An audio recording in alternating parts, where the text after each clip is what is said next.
भाई जिस तरह रॉकी ने हिना खान का साथ दिया है इस दौर में, यानी कि उनके मुश्किल वक्त में, वाकई में इसमें कोई दो राय नहीं कि they are made for each other. और हम तो चाहेंगे कि इनका ये जो रिश्ता है वो सदाबहार हो और हमेशा ही यूं ही खूबसूरत बना रहे।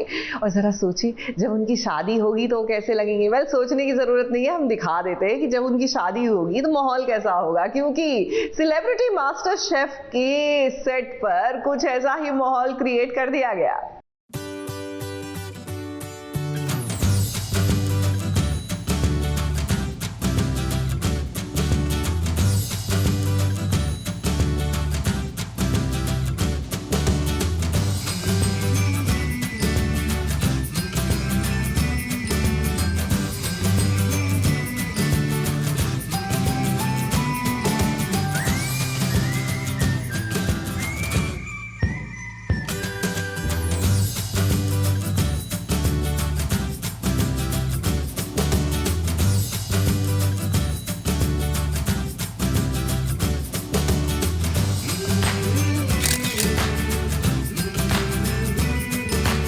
शादी होगी, खाना होगा और होगा ढेर सारा नाच गाना, क्योंकि मास्टर शेफ की महफिल में खाने के साथ साथ शादी का तड़का लगाने के लिए बाराती बनकर आ गए हैं सभी कंटेस्टेंट्स। स्पेशल एपिसोड के लिए दुल्हन और दुल्हा बनकर आए हैं हिना खान और उनके बॉयफ्रेंड रॉकी जायसवाल। इस बार सभी कंटेस्टेंट्स खाना तो बनाएंगे ही, लेकिन उसके साथ नाच गाना भी होगा और ढेर सारी मस्ती भी होगी। तो आज जो थीम है वो है शादी की थीम। तो हम लोग आए हैं बारात लेके, किसकी लेके आए हैं वो तो आपको एपिसोड देखकर पता चलेगा। तो मैं आज देखिए मैं इंडियन की तरह सजी हुई हूँ। बिल्कुल मेरे यार की शादी है कि वाइब में है, क्योंकि ये दोनों यहाँ पे एक बहुत खास मकसद से आए हैं और हम भी फिर उनके साथ उनके ही रंग में रंगे हुए हैं। मतलब मज़ेदार एपिसोड है, इट्स रियली गुड फन। और सुबह से ही ऐसा लग रहा है शादी का माहौल है, सो अच्छा लग रहा है। पहली बार मुझे ऐसा लग रहा था इस शो में कम से कम शादी के कपड़े नहीं पहनने पड़ेंगे, शादियां नहीं होंगी, लेकिन साहब टीवी से आप शादियां कैसे दूर कर सकते हैं। आज का जो माहौल था, आज शादी का वो माहौल था, आपने देखा है सुबह वो शादी का बारात हुई, तो आप सोचो क्या है आज। बट ऑब्वियसली खाना तो मस्त बना है, और जो मैंने आज बनाया किचन में मैंने लाइफ में नहीं बनाया। हमारे सेट की आज वो आई है तो ऑब्वियसली हमारा खाना तो खाएगी वो, अब तक खाई नहीं है उसने। I hope ठीक हो, मतलब पेट खराब ना हो बारह के। दरअसल स्पेशल एपिसोड के लिए कंटेस्टेंट्स को एक स्पेशल टास्क मिला है, जिसके लिए उन्हें 2 टीम्स में बांट दिया गया है। एक टीम है दुल्हन की तरफ से तो दूसरी टीम है दूल्हे की तरफ से। अब शादी का माहौल है तो तैयारी भी जमकर हुई है। जरा देखिए तो लड़कियां देसी लुक में नजर आ रही हैं। अर्चना गौतम, निकी तमोली, दीपिका कक्कर, तेजस्वी प्रकाश, यहाँ तक कि शो की होस्ट फराह खान भी बहुत खूबसूरत लग रही हैं। कहीं ना कहीं आज बहुत मज़ा आया, क्योंकि एक डांस का तड़का भी लग गया, एक शादी वाइब भी हो गई, तो हम सब थोड़े रिफ्रेश हो गए और फिर आ गए वापस अपने कॉम्पिटिटिव मोड में खाने में तड़का लगाने। मुझे चाहिए था मतलब कि मैं इंडो वेस्टर्न पहनूं, क्योंकि आजकल क्या होता है ना, शादियों में ज़्यादातर टिपिकल इंडियन हो जाता है। बट मेरा पसंद क्या होता है कि नीचे से या ऊपर से, जैसे टॉप हो गया या फिर लहंगा हो गया, तो उसमें कुछ इंडो वेस्टर्न होना चाहिए। जैसे मैंने आज लहंगा कुछ इंडियन पहना है और जो ऊपर है वो टॉप पहना है, और उसके साथ मैंने ये चोकर दिया है और इयरिंग्स आप देख सकते हो, और उसके साथ मांग टीका। तो आप देख रहे हो कि मेरा जो लुक है पूरा इंडो वेस्टर्न है। लड़के भी कम नहीं हैं। गौरव खन्ना, राजीव अदातिया, फैजल शेख सभी तैयार होकर आए हैं इस शादी में शामिल होने के लिए। पे आपने जो हाथ रखा है ना, मतलब मुझे लगता था कि मेरे शोज़ में ही ऐसे कपड़े पहन के चलो एक्टिंग तो कर लेते हैं हम ऐसे कपड़े पहन के, लेकिन यहाँ पे ऐसे शेरवानी और ये जूते और ऐसे अच्छे कपड़े हैं। मतलब कपड़े ख़राब नहीं है, कपड़े बहुत अच्छे हैं, लेकिन इसके ऊपर फिर एप्रिन पहन के फिर खाना बनाना और फिर वो प्रेशर तो आसान नहीं है। It's not easy. जरा दुल्हा और दुल्हन को भी देखिए, वो सबसे हटकर लग रहे हैं। यहाँ हिना के जज्बे को भी सलाम करना पड़ेगा। उनका कैंसर का ट्रीटमेंट चल रहा है, लेकिन उसके बावजूद भी वो शूटिंग कर रही हैं। फीमेल से ज़्यादा स्ट्रॉन्ग मुझे नहीं लगता कोई और होते हैं, और हिना हैज़ प्रूव दैट कि इतने ऑड्स के बाद, इतने इश्यूज़ के बाद, हेल्थ इश्यूज़ के बाद, she is still smiling and she is fighting back and she is going to win it, I know it. साथ ही साथ रॉकी जो उनके साथ आए हैं वो भी उनका एक बहुत ही स्ट्रॉन्ग सपोर्ट। ऐसे वक्त में भी अगर कोई इतना पिलर की तरह, एक रॉक की तरह, साथ में चट्टान की तरह खड़ा है. I think that proves what sort of a person he is and kudos to both of them. Obviously Hina हम सबके लिए बहुत प्यार है हमें उनके लिए पहले से ही, लेकिन अब जिस तरीके से वो इतनी स्ट्रॉन्ग रही हैं अपने इस डिफ़िकल्ट फेज़ में, तो वो हम सबके लिए एक अलग लेवल ऑफ इंस्पिरेशन लेके आती हैं. एंड आज उसे देख के बहुत अच्छा लगा. वो हिना जब भी आती है ना, एक full boost of energy and positivity लेके आती है. और आज तो वो रॉकी के साथ आई है, तो दोनों की कहानी जान के, उनके साथ जुड़ के बहुत मज़ा आया. आज उनको देखा है, उन्होंने काफ़ी हद तक रिकवरी की है. आज मैंने उनसे पूछा हिना जी से कि तबीयत कैसी है आपकी, सब हेल्थ ठीक है? उन्होंने बोला गुड, इट्स गुड. जो इतना अच्छा लगा कि आज हिना इस पर आई है. एंड अच्छा and she is such a good girl. I am so happy कि हमारे साथ हिना जी आई है इस पे. बहुत पुरानी दोस्त है मेरे, and she such a good girl. And इतना पॉजिटिविटी लेके आए इस पे ना, जो हमेशा था पहले, वो और भी लेके आए.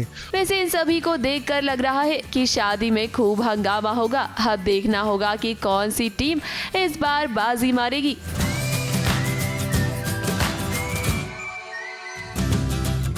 मुंबई से शिवानी सिंह और प्रिया धवड़े के साथ एबीपी न्यूज रिपोर्ट.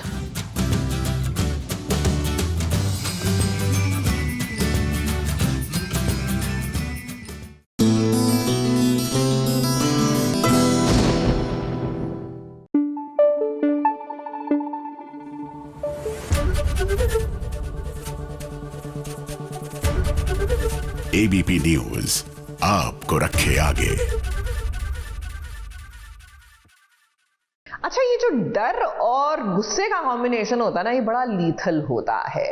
और ऐसे में इंसान एकदम बरगला सा जाता है. और नीति के साथ भी कुछ ऐसा ही हो रहा है. परिणीति में she is now getting so desperate. एक तरफ तो उस पर केस होने वाला है तो उसको डर लग रहा है, तो दूसरी तरफ परी से बदला लेने का वो जो जुनून है, पागलपन है, वो सर चढ़कर बोल रहा है.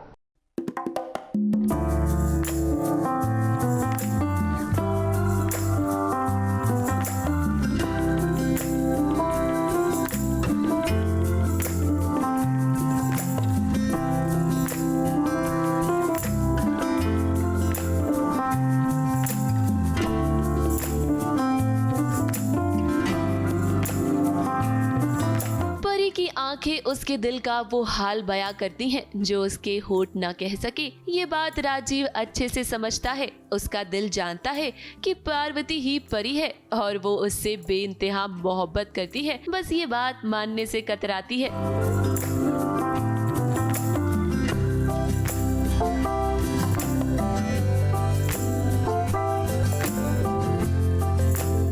आपसे तो हम यही कहेंगे कि इससे पहले आप रंगे हाथ पकड़ी जाएं, राजीव को आप सारा सच बता दीजिए. क्योंकि ये जो आपकी आंखें हैं ना, ये जो आपके चेहरे का नूर है, ये साफ साफ आपके प्यार को बयां करता है. एक तरफ यहाँ राजीव और परी के दिल मिल रहे हैं, तो वहीं दूसरी तरफ देखिए, लगता है नीति का बुरा वक्त शुरू हो चुका है. क्या है? ऐसे क्यों घूर रहे हो मुझे? जैसे कि मैं कोई नमूना हूँ, अजूबा हूँ, पहले कभी देखा ही नहीं मुझे. क्यों घूर रहे हो? क्योंकि इस हालत में इन लोगों ने तुझे पहले कभी देखा ही नहीं. तेरी इतनी बुरी हालत पहले कभी हुई ही नहीं, इसलिए बेचारे घूर रहे हैं तुझे. सब तरफ से हार गई है तू, इसीलिए ना बौखला गई है, इधर से उधर घूम रही है. तुझे समझ ही नहीं आ रहा कि तू क्या करे क्या ना करे. बोरा आ गई है तू, बोरा. आपसे तो मैं बाद में निपटूंगी.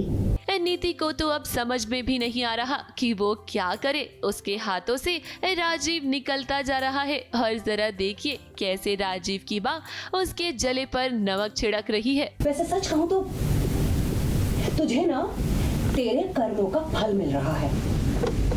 जो कर्म तूने किए हैं उसी की सजा मिल रही है तुझे. जितना बुरा तूने सबके साथ किया ना, इसीलिए तेरे साथ इतना बुरा हो रहा है. और मेरे नजरिए से तेरे साथ जो हो रहा है ना, ठीक हो रहा है. और उसे देख के मैं बहुत खुश हूँ.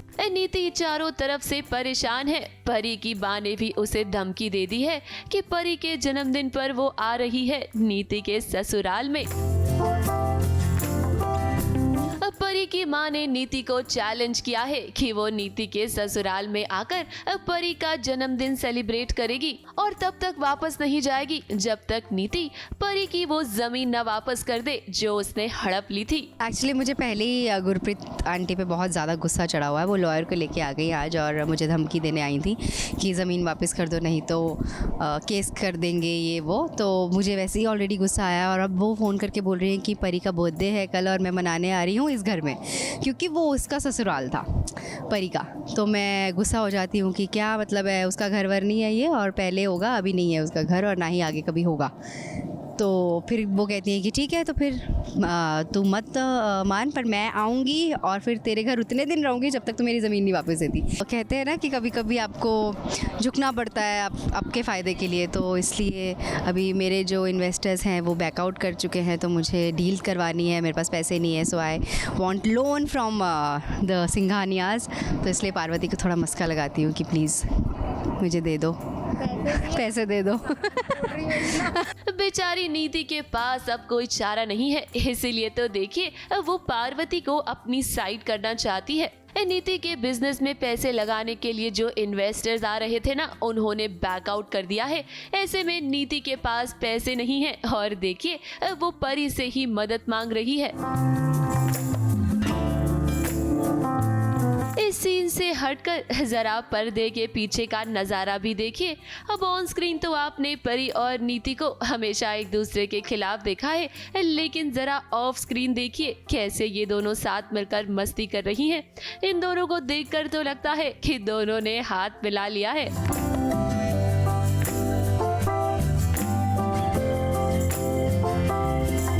एक वक्त था जब हमें परी और नीति के बीच बहनों वाला बॉन्ड देखने को मिलता था, लेकिन अब तो ये दोनों एक दूसरे की जानी दुश्मन बन चुकी हैं। मुंबई से शिवानी सिंह के साथ एबीपी न्यूज रिपोर्ट।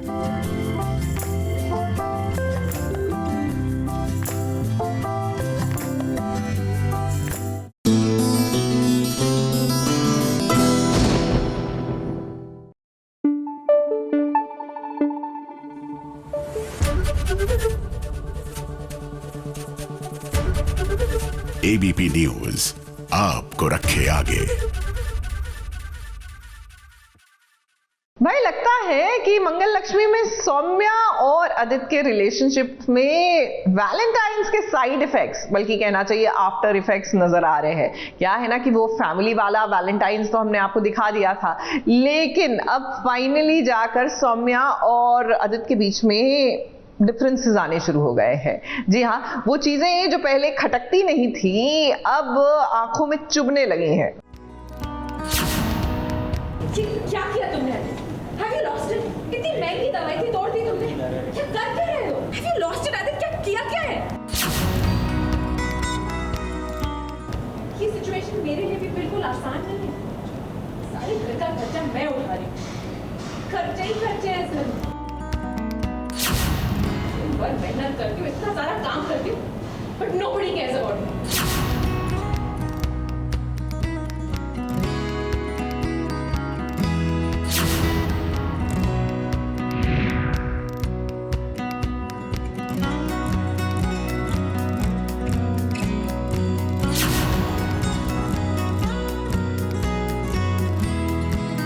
जो पाप आपने किए हैं आदित्य, उनका भुगतान तो करना ही होगा। एक वक्त था जब आप मंगल को सुनाया करते थे और जरा देखिए क्या वक्त आ गया है, आज सौम्या आपको सुना रही है। सही मायने में तो आपको मंगल की अहमियत का अब पता चलेगा। अब दरअसल आदित्य आज बहुत परेशान है, वो ठीक से चल फिर भी नहीं सकता, जॉब भी उसे मिल नहीं रही और सौम्या के पैसों पर वो पल रहा है। मेरी भी सिचुएशन इजी नहीं है, अकेले उठा रही हूँ इस घर के सारे खर्चे। और कितने खर्चे हैं इस घर में आते, सैलरी के साथ साथ मेरी सेविंग्स भी इन सारे खर्चों में ही जा रही है। और ऊपर से ये इतनी एक्सपेंसिव दवाइयाँ तुमने तोड़ दी। घर बैठे बैठे वो परेशान हो रहा है और इसी फ्रस्ट्रेशन में आकर उसने अपनी दवाई और फोन दोनों ही फेंक दिया। ये सब जब सौम्या ने देखा तो उसे बहुत गुस्सा आया और उसने आदित्य को खरी खोटी सुनाई। मैं बहुत फ्रस्ट्रेटेड हूँ, पैर काम नहीं कर रहे हैं, जॉब मिल नहीं रहा, एंड लोग मुझे रिजेक्ट कर रहे हैं इतने एक्सपीरियंस के बाद। ये बात मुझे हज़म नहीं हो रही, इसलिए मैं गुस्से में मोबाइल फेंकता हूँ और हाथ में इनकी दवाइयाँ रहती है, दवाई की बॉटल में जाके लगती है और बॉटल टूट जाती है।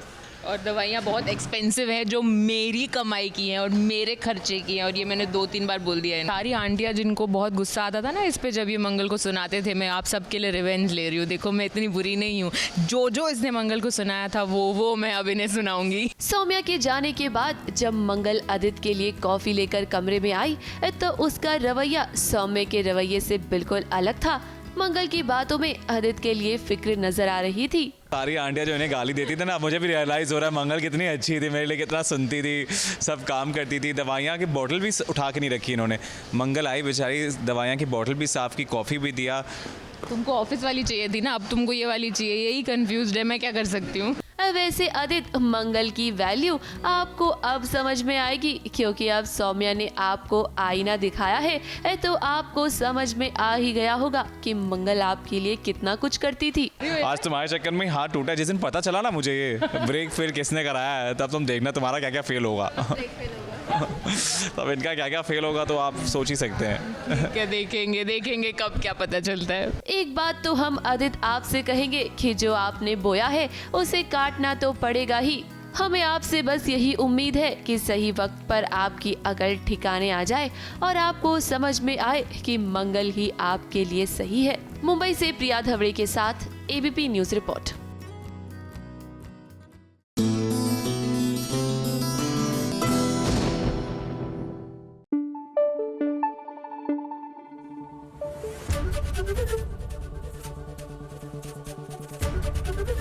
एबीपी न्यूज आपको रखे आगे। भाई झनक जो है वो एक रेड लाइट एरिया में फंस जाती है। अब इस सिचुएशन का आपको पता है ना कौन जम के फायदा उठाएगा। हालांकि उसके घर वाले उसको घर ले आते हैं, लेकिन यहीं से मिसअंडरस्टैंडिंग्स शुरू होंगी और बवाल शुरू होगा, क्योंकि झनक की लाइफ में अर्शी नाम की जो महिला है वो यही करने के लिए तो बैठी है।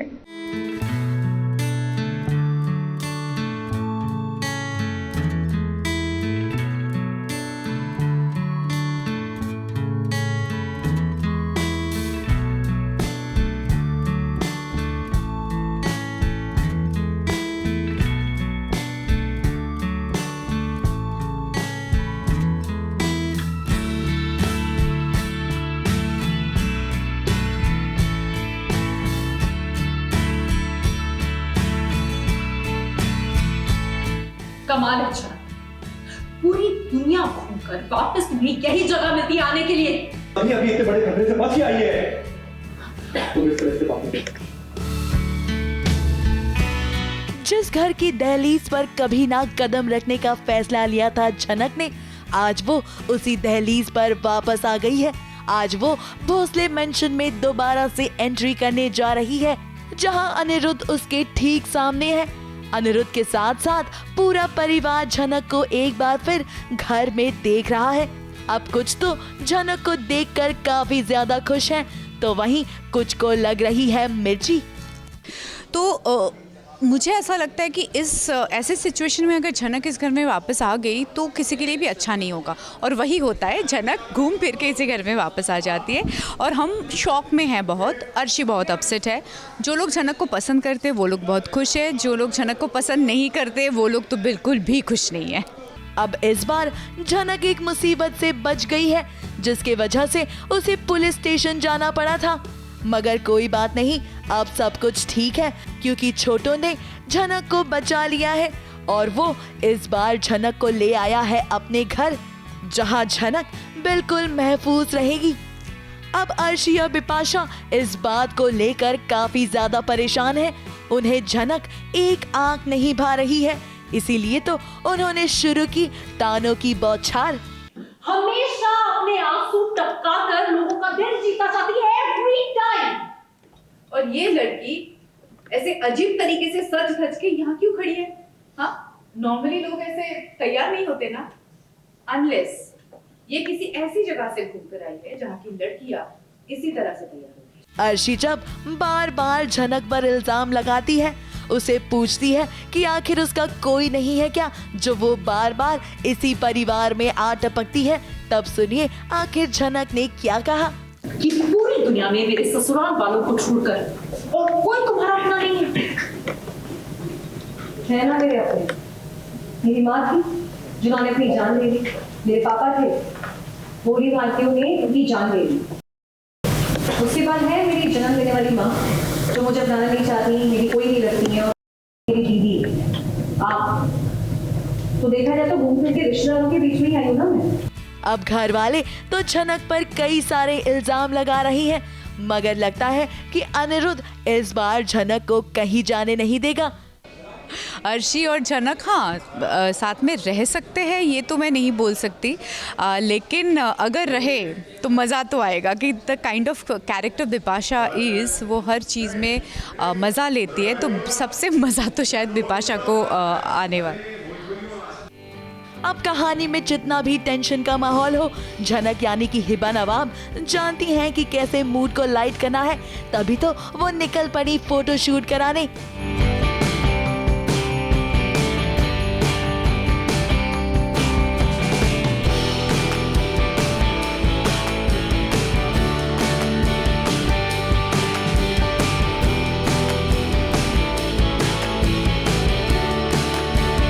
वैसे अगर कहानी की बात करें तो झनक के आने से कई लोग नाखुश हैं और एक बार फिर भोस परिवार में छिड़ जाएगी जंग झनक को घर से बाहर निकालने की। मगर इस बार वो क्या करते हैं ये देखना वाकई में इंटरेस्टिंग होगा। ABP news report.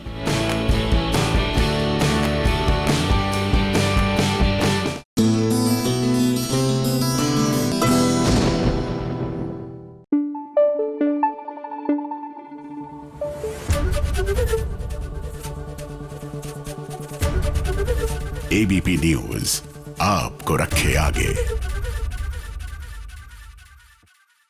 देखिए, महंगे गिफ्ट्स खरीद दिए, आई लव यू कह दिया और कहीं डेट पर ले गए, दैट इज नॉट लव। प्यार एक्चुअली वो होता है जब आप अपने पार्टनर के लिए हर उस मौके पर मौजूद होते हैं when they need you and sometimes when they don't even need you, you just need to be there।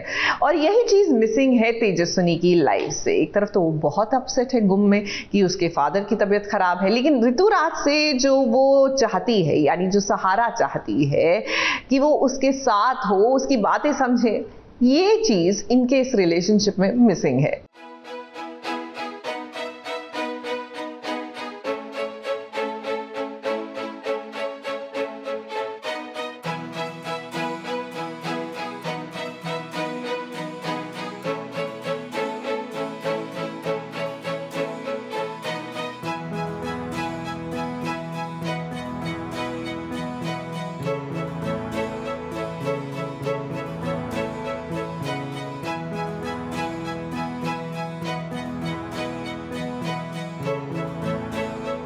जब आप किसी से प्यार करते हैं तो आप उस पर अपनी जान तक न्यौछावर करने के लिए तैयार हो जाते हैं। कहीं ना कहीं अब धीरे धीरे ऐसा हाल नील का होता जा रहा है तेजस्विनी के लिए। वो अपने घर में तो है मगर उसे फिर भी आ रही है तेजस्विनी की याद। तो वहीं दूसरी तरफ ऋतुराज का भी मानना है कि वो तेजस्विनी से प्यार करने लगा है। अब आज जब ऋतुराज के कमरे में नील गया तो उसे एक फोन कॉल दिखाई दिया। वो फोन कॉल को रिसीव तो करता है मगर वो ये नहीं समझ पाता कि ये कॉल किसी और का नहीं बल्कि तेजस्विनी का ही है। ऋतुराज जब फोन को उठाता है तब वो काफी ज्यादा शॉक रह जाता है। शॉक ऋतुराज को देखकर नील भी घबरा जाता है। उसे भी लगता है कि कुछ हुआ तो जरूर है। अब यहाँ अपनी दुख की घड़ी में तेजस्विनी ऋतुराज को कॉल लगाती है ताकि ऋतुराज उसके पास आकर उसकी मदद कर सके, उसके साथ रह सके। मगर ऋतुराज का रवैया तो कुछ और ही है। अब आपको बता दें कहानी में होगा ये कि मोहित यानी कि तेजस्विनी के पिता इस दुविधा में अपने आप को संभाल नहीं पाएंगे, जहां वो अपनी पत्नी को ये बताना चाहते हैं कि उनका एक और परिवार है। तो ऑडियंस को पता ही है कि उनकी और एक फैमिली है जो पहले से दिखाई गई है। अब वो फैमिली और हमारी जो फैमिली है वो आज तक फेस टू फेस आई नहीं है। तो इसके बाद ये बहुत ही एक बड़ा इमोशनल ड्रामा होगा जब वो परिवार और हमारा परिवार बिल्कुल सामने आएगा और तब क्या शुरू होगी अलग से एक ज़िंदगी हम सबकी साथ में, जहाँ पे बहुत सारी कठिनाई मुझे, मेरी तेजू को और मेरे वेदू को आने वाली है। उन्हें ये बात कब से खाई जा रही है और यही वजह है कि उनकी तबीयत खराब है। तेजस्विनी भी अपने पिता को लेकर काफी ज्यादा परेशान थी, मगर उसे समझ नहीं आ रहा था कि वो अपने बाबा का ख्याल कैसे रखे। तेजस्विनी इतनी इमोशनल हो जाती है कि वो अपने आप को रोने से रोक नहीं पाती है।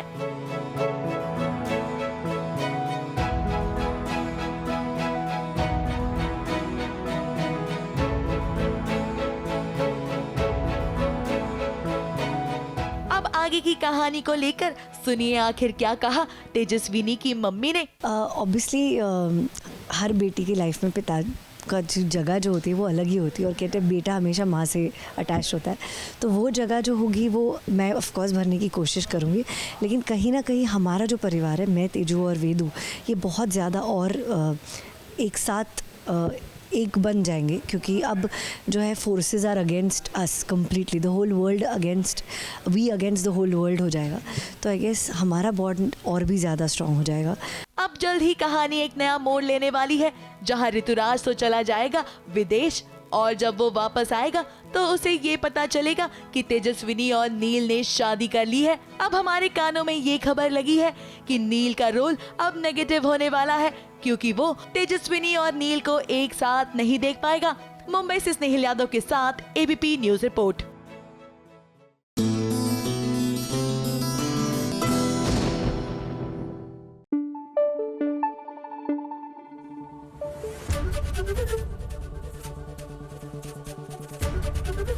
एबीपी न्यूज आपको रखे आगे।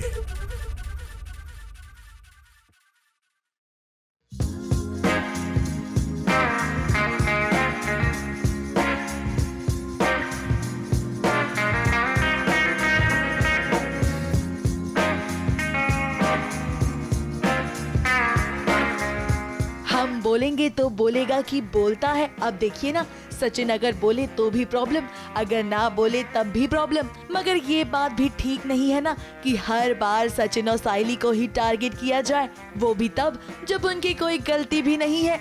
और आज तो देखिए हमारी साइली सज संवर कर जब आई तो कितनी खूबसूरत लग रही है, क्योंकि आज वो बंगाली लुक में तैयार हुई है रिया के लिए। क्योंकि नहीं नवारी बंसी आई एम वेरी मतलब I'm very adjusting. I behave the way you want me to. I go with the occasion, the ritual, the function, जो भी हो, तो मैं फिर मेरे क्रिएटिव और मेरी स्टाइलिश मुझे पहना देती है।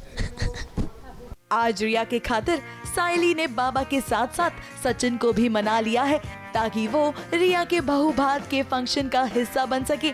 अब ये फंक्शन लड़की की शादी के बाद किया जाता है, जहां शादी के बाद लड़की अपने नए परिवार को खाना खिलाती है, जिसके लिए रिया काफी ज्यादा एक्साइटेड है। वो सभी के साथ तस्वीरें भी खिंचा रही है। ऑब्वियसली हम ममता और जॉय को मिलने आए हैं, तो थोड़ी बहुत ओबेसिटी हम एक्सपेक्ट कर रही है। मैंने इसके पहले भी एक फैमिली सीन जाता है जिसमें मैं सचिन को बोलती भी हूँ कि तुम प्लीज़ चुप रहना, ज़्यादा बोलना मत, बिकॉज काकू चाहती है कि सचिन ज़्यादा बोले ना, लड़ाई झगड़ा ना हो वहाँ पे।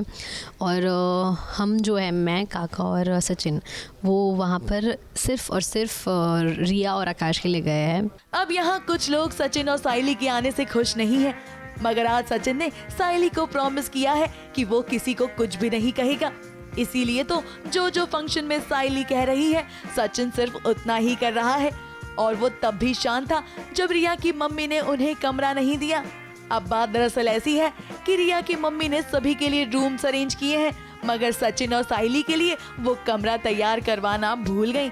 अब भला ये गलती कोई गलती है क्या? क्योंकि वो तो जानती है कि आखिर रिया की फैमिली में कौन कौन है।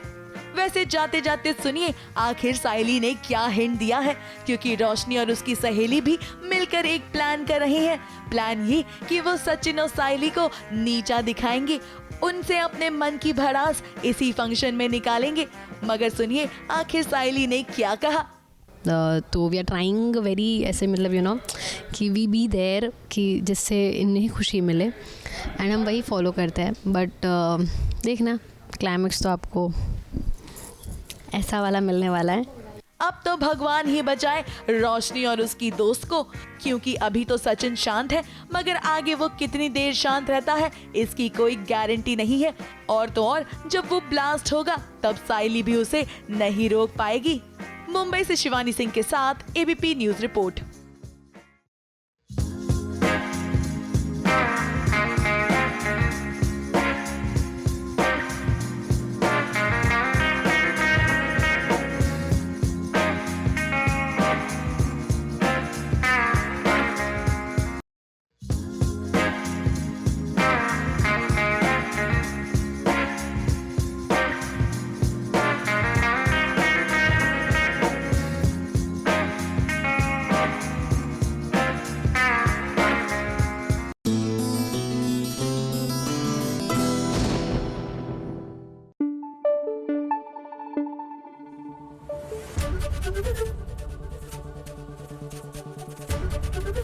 एबीपी न्यूज आपको रखे आगे।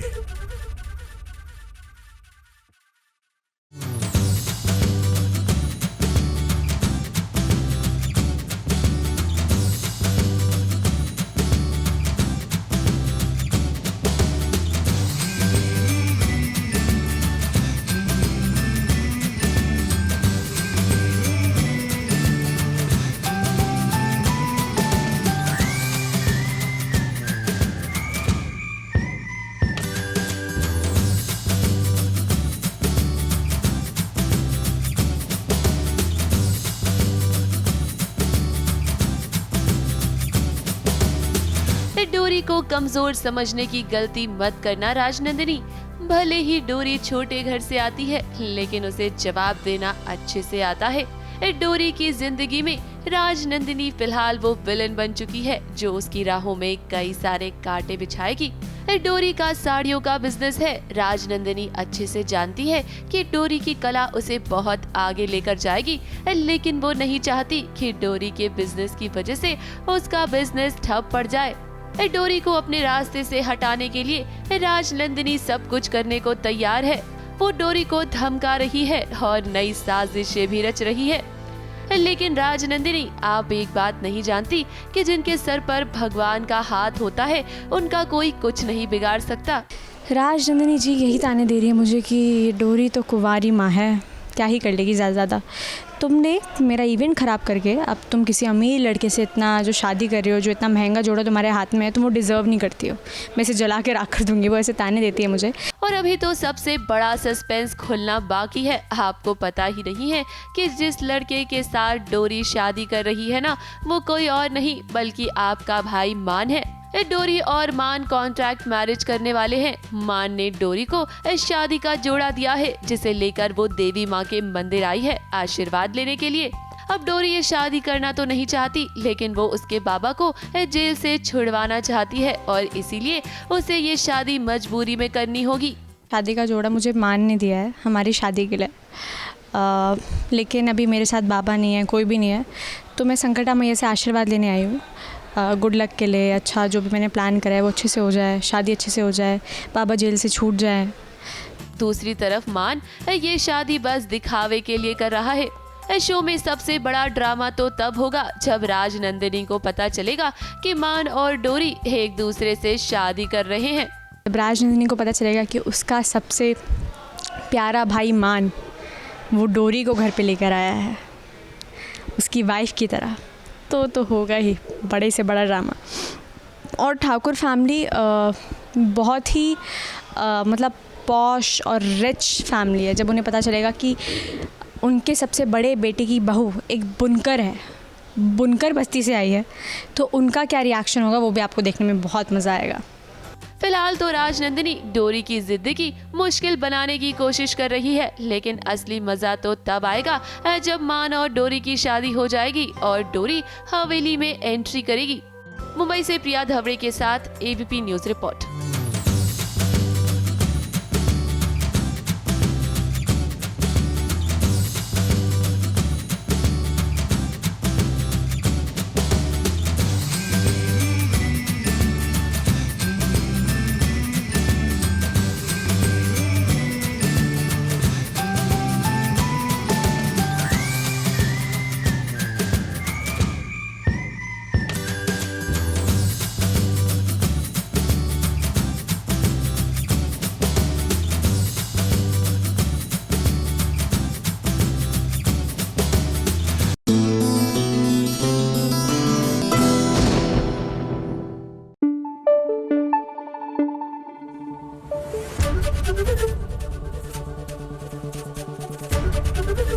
एबीपी न्यूज आपको रखे आगे।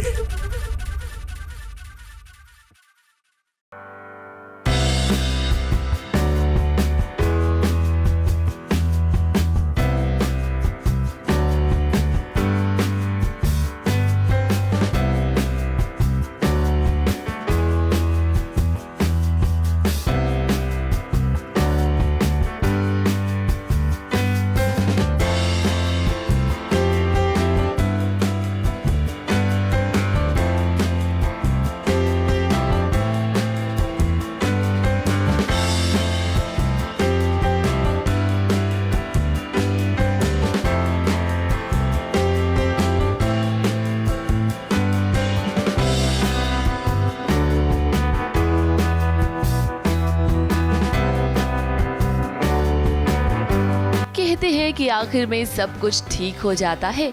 आरके ने अरमान की जो अग्नि परीक्षा ली उसमें भी अरमान पास हो गया है, जिसके चलते उसे मां के साथ साथ अभीरा दोनों मिल गए हैं। आरके ये बात अच्छे से जानता था कि अभीरा और अरमान एक दूसरे के साथ ही खुश रह सकते हैं, इसीलिए उसने फैसला लिया कि वो दोनों के बीच नहीं आएगा और उसने माँ को भी अरमान को सौंप दिया। आरके वहाँ पर आ जाता है और वो बोलता है कि तुम सब कुछ नहीं छीन सकते मुझसे, दोनों में से तुम्हें एक को चुनना पड़ेगा, माँ को या अभीरा को। वो अभीरा को चूज़ नहीं करके माँ को चूज़ करता है ना। Abhira is very proud of this decision कि उसने माँ को चूज़ किया, नहीं तो वो बोलती कि अगर तुम मुझे चूज़ करते तो मैं तुम्हें मारती, इतने साल के बाद मिले हो तुम।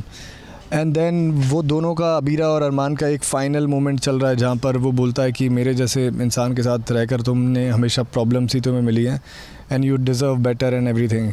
एंड जब उन दोनों का मोमेंट चल ही रहा होता है तो आरके आके बोलता है कि यू गाइज आर लाइक चांद एंड चांदनी, और मैं तो सिर्फ टेस्ट ले रहा था, अगर तुम आज माँ को नहीं चुनते तो मुझे बहुत बुरा लगता। मैंने इसलिए टेस्ट लिया कि मैं देखना चाहता था कि माँ तुम्हारे साथ जाके उस घर में खुश रह पाएगी या नहीं, उनको कोई सेव कर पाएगा या नहीं। आरके अभीरा की जिंदगी में आया तो था एक तूफान बनकर, लेकिन उसकी जिंदगी से जा रहा है तूफान को खत्म कर कर। अरमान को भी इस बात का पता है आरके ने उसके लिए बहुत कुछ किया है और इसीलिए तो अब उसके मन में आरके के लिए सिर्फ इज्जत है। इसका दिन तो बहुत बढ़िया है, मुझे मेरी माँ, भाई और दोस्त सब मिल गए। फिलहाल अभीरा और अरमान की ये हैप्पी एंडिंग तो हुई, लेकिन अभीरा अरमान की कहानी अभी तक खत्म नहीं हुई है। असली ड्रामा तो अब शुरू होगा जब अरमान शिवानी को लेकर पोदार हाउस जाएगा। घर वालों के सामने ये सच आएगा कि शिवानी अब तक जिंदा है। अब बड़ा चैलेंज ये है कि अब पोदार हाउस माँ को लेके जाना है, जिसके लिए वो बहुत डर रही हैं। विद्या माँ भी वहाँ पर है, वहाँ तो पूरा पोदार परिवार है। शिवानी जब घर जाएगी और सबको पता चलेगा कि अरमान की असली माँ मिल गई है, क्यों इतने टाइम तक दूर रखा था, अभी अरमान को ये नहीं पता है कि माँ, सबको लग रहा था कि माँ मर चुकी है, मेरी वजह से मरी है। अभीरा, शिवानी जिंदा है और किसने उनको इस घर से दूर रखा था, ये सच्चाई अभी अरमान के सामने बाकी है। आने वाले ट्रैक में ये भी खुलासा होगा कि ये सब कुछ जो हुआ है ना, वो दादी सा की वजह से हुआ है, क्योंकि दादी सा ने ही शिवानी से कहा था कि वो पोदार हाउस से दूर रहे। अभी तक तो अरमान को ये सब नहीं पता है, लेकिन हम जानते हैं कि आने वाले ट्रैक में सच्चाई उसके सामने जरूर आएगी। मुंबई से शिवानी सिंह के साथ एबीपी न्यूज रिपोर्ट।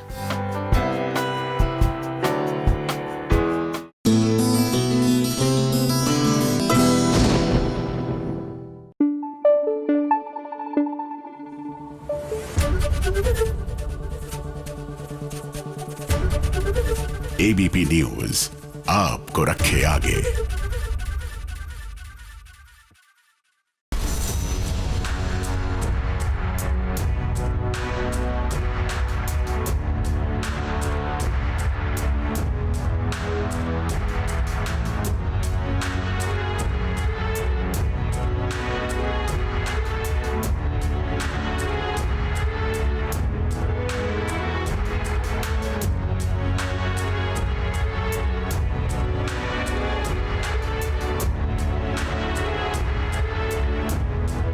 तीर्थ का हाल एकदम बेहाल हो चुका है, मगर फिर भी वो सिर्फ अपने बेटे का सच जानना चाहता है। इतनी बुरी हालत में सुमन उसे अस्पताल तो ले आई है, यहाँ प्रेस भी शामिल है और सभी जानना चाहते हैं कि आखिर मसला क्या है।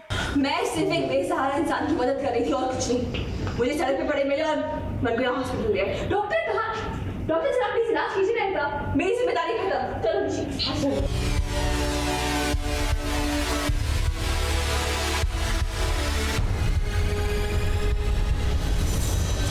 अब सुमन अपने बेटे ऋषि के साथ अस्पताल से बाहर जाती है, तभी तीर्थ की आवाज आती है और वो कहता है कि वो बस सुमन के मुंह से ये सुनना चाहता है कि ऋषि उसी का बेटा है। मैं जब तक अपना इलाज नहीं करवाऊंगा, जब तक सुमन इंदौरी मुझे ये नहीं बताएगी कि ऋषि मेरा बेटा है या नहीं।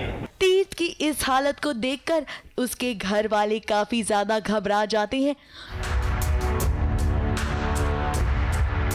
अब इस बुरी हालत में भी तीर्थ बस सुमन के मुंह से ये सुनना चाहता है कि ऋषि उसका बेटा है। आप क्या कर रहे हैं? ये हमारी बात नहीं मान रहे, क्या कर रहे हैं? डॉक्टर आप पेशेंट की सुनेगा, पेशेंट आपकी सुनेगा। प्लीज जाके तो पेशेंट कीजिए क्या इलाज।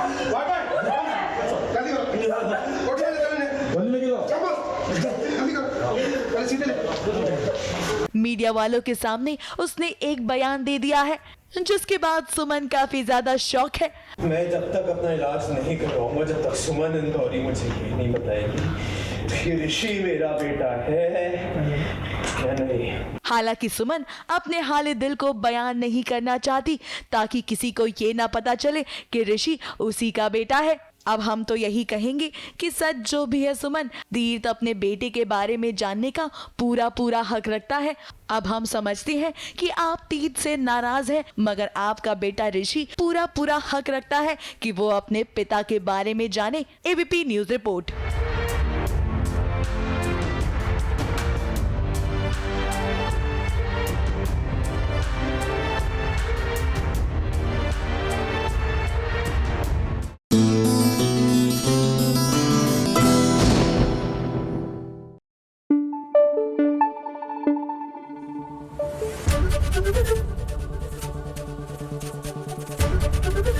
एबीपी न्यूज आपको रखे आगे।